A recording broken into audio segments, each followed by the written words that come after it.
Hello everybody, welcome back to another video. So आज की इस वीडियो में ऑफिस अपने 2021 इंस्टॉल करने का मैंने लास्ट वीडियो में बताया था।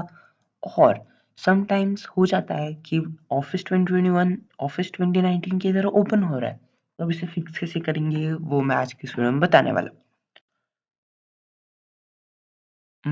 पहले हमें यहाँ पे cmd करके सर्च कर लेना है और फिर राइट क्लिक करके रन एज एडमिन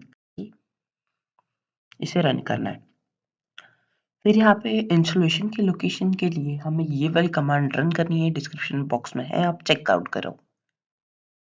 यस, अब एंटर दबाना है।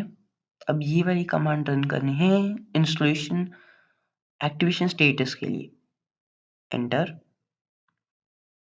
ओके, अब हमें लास्ट वाली कमांड रन करनी है जो ये है, और यहाँ पे आपको xxx देखने मिलेगा 5 बार। उसे आपको कट करके यहाँ पे ये जो प्रोडक्ट की आ रही है वो डाल देनी है। ओके, और प्रोडक्ट डालते ही एंटर कर देना है। अब आपका काम हो जाएगा। और अब मैं आपको ओपन करके भी दिखा देता हूँ। हम्म, हम्म, ओ, अब अकाउंटिंग सेक्शन में हियर यू गो।